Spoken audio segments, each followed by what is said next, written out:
गुरु गोरखनाथ जी के जन्म से संबंधित कोई प्रमाणित ऐतिहासिक विवरण या लिखित प्रमाण नहीं है, लेकिन उन्हें एक ऐसे कालातीत योगी के रूप में माना गया है जिन्होंने विभिन्न युगों में उपस्थित होकर अपने ज्ञान और शक्ति से महान विभूतियों को दीक्षा दी है।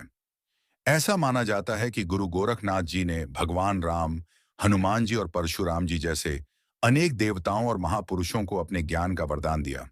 उनके जन्म से जुड़ी एक प्रचलित पौराणिक कथा के अनुसार योगी मछेंद्र तीर्थ यात्रा करते हुए बंगला प्रांत की धारा नगरी में आ पहुंचे, जहां सूर्य दयाल नामक पंडित रहता था। ईश्वर भक्त साधु संतों का सेवक था। उसकी पत्नी का नाम सरस्वती था, जो अपने नाम के अनुसार सुशील सुंदर पतिव्रता नारी संतानहीन थी। यह दोनों प्राणी अपनी सामर्थ्य अनुसार नित्य प्रति साधु संतों की सेवा तन मन धन से कर हरि भजन में मग्न रहते थे। अब जब भगवत कृपा का दिन आया तो एक दिन योगी मछेंद्र नाथ भिक्षा पात्र उठाए चिमटा बजाते अलग अलग उच्चारण करते सरस्वती के दरवाजे पर आ पहुंचे। सरस्वती ने जब योगी का बोल सुना तो भीतर से भिक्षा लाकर उनके पात्र में डाल मछेंद्र नाथ का सूर्य के समान चमकता चेहरा निहारने लगी। पतिव्रता की इच्छा समझते योगी को देर न लगी कि यह नारी भारी दुखियारी है। मछेंद्र नाथ पूछने लगे, माता जी, आप कौन दुख से दुखी हो? क्या मुझे बतलाने की कृपा करोगी?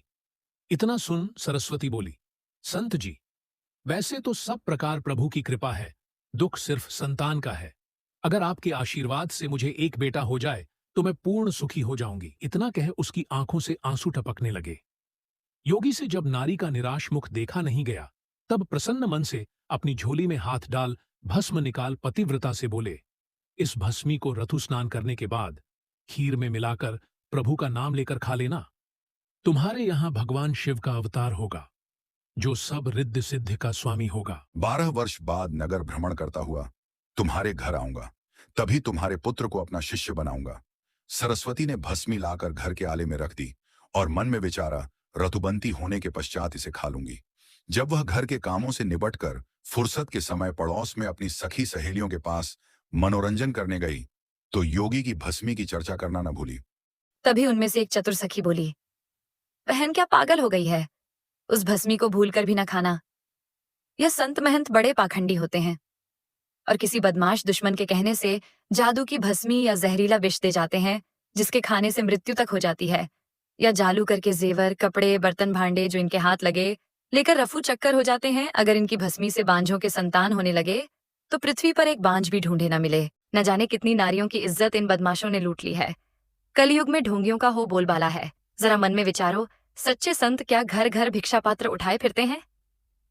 अरे भोली बहन, सच्चे संत तो वन में ही रात दिन तपस्या करते हैं। उन्हें दुनिया वालों से क्या लेना देना। उनके भोजन की फिक्र तो प्रभु खुद करते हैं।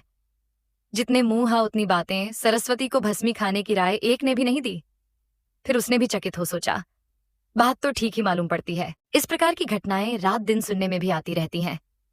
और ये बात है भी ठीक, अगर भस्मी द्वारा पुत्र प्राप्ति होने लगे तो संसार में एक भी बांझ ढूंढे न पाए।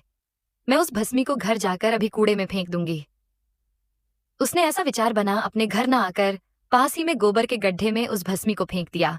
उसके ऊपर नगरी के नर नारियों ने अपने घरों का कूड़ा करकट गोबर वगैरह डाल डालकर गड्ढे को भर दिया, परंतु योगी की भस्मी ने अपना प्रभाव कम न होने दिया।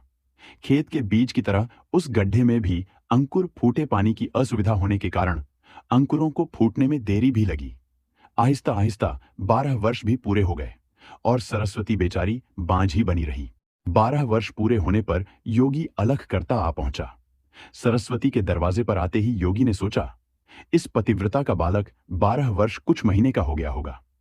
उधर नियमानुसार सरस्वती संत के लिए भिक्षा लेकर आई तो उसे 12 वर्ष पहले के योगी को पहचानते देर न लगी और योगी के मुख का तेज देख वह पीली पड़ गई। भस्मी फेंक देने के कारण कहीं योगी श्राप देकर भस्म न कर डाले। वह थर थर कांपती हुई भिक्षा पात्र में भिक्षा डालने को अपना हाथ आगे बढ़ाया, परंतु योगी ने भिक्षा पात्र पीछे को हटाते हुए कहा कि माता, अब तो आपका बेटा काफी बड़ा हो गया होगा, क्या मुझे उसके दर्शन न कराओगी? सरस्वती के मुख से बोल नहीं निकला। वह धर्म संकट में फंस गई। पतिव्रता को चुप देख योगीराज बोले, माता, क्या संतान पैदा नहीं हुई या होकर नष्ट हो गई? आप कुछ तो मुख से बोलें। योगी का मुख का तेज देख और भयभीत हो बेचारी को सब विवरण सच सच कहना पड़ा। कि आपकी दी हुई भस्मी मैंने न खाकर पड़ोसनों के बहकाने में आकर कूड़े में फेंक दी। योगी ने कहा, चलकर वह जगह मुझे बताओ। सरस्वती ने उस गड्ढे को जा बताया जो उसके घर के निकट ही था। योगी ने गड्ढे को देखकर आवाज दी, हे शिव अवतारी पुत्र, यदि तुम्हारी उत्पत्ति हो चुकी हो तो गड्ढे से बाहर निकल आओ।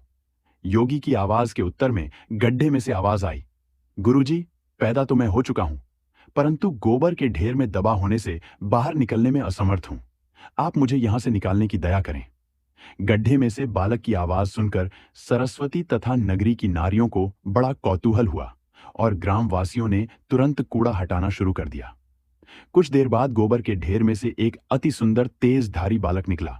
बालक को देखकर मछेंद्रनाथ मुस्कुराकर बोले, तुम्हारी उत्पत्ति गोबर से हुई है, इसलिए तुम्हारा नाम मैं गोरखनाथ रखता हूं। बालक आंखों में आंसू भरकर योगीराज को देखने लगा। मछेंद्रनाथ बोले, तुम शिव के अंश हो, तुम्हारा यश सूर्य के समान ही सारे संसार में फैलेगा। इस तेजस्वी बालक को देख सरस्वती के नैनों से भी नीर बहने लगा। उसने योगीराज की ओर याचना की दृष्टि से देखा। योगीराज बोले, माता, तुम्हारे भाग्य में विधाता ने पुत्र लिखा ही नहीं, तभी तो मेरा किया धरा आपके लिए व्यर्थ हो गया। परसी हुई थाली सामने से उठ गई। आपको अपने कर्मों का भोग जो भोगना है, अब आप संतोष करो और ईश्वर इच्छा समझ मन को समझाओ कि भाग्य में संतान सुख लिखा ही नहीं।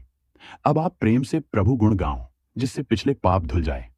फिर पुत्र सदगति का जरिया भी नहीं है। इस प्रकार योगीराज ने पतिव्रता को धीर बंधा गोरखनाथ को अपने संग ले जाकर नाथ संप्रदाय में दाखिल कर दिया और जगन्नाथ धाम की यात्रा कर मछेंद्रनाथ रामेश्वरम जा पहुंचे। हनुमान जी स्नान कर वहां बैठने ही वाले थे, तभी बारिश होने लगी। बारिश होने के कारण वह अपने ठहरने के लिए पहाड़ खोदकर स्थान बनाने लगे। यह अद्भुत कार्य देख मछेंद्रनाथ को बड़ा आश्चर्य हुआ। योगी ने हनुमान जी से कहा, जो पहाड़ खोदकर इतने जोर की वर्षा में जगह बनाने की कोशिश कर रहा है, यह तेरा घर कब तक तैयार होगा? मूर्ख लोग आग लगने पर कुआं खोदा करते हैं, उसी तरह इतनी तेज बारिश में तू घर बनाना चाह रहा है। मछेंद्रनाथ के ऐसे वचन सुनकर हनुमान जी बोले, तू इतना चतुर कब पैदा हुआ और तू है कौन? मछेंद्रनाथ बोले, यति हूं और मेरा नाम मछेंद्रनाथ है। हनुमान जी बोले,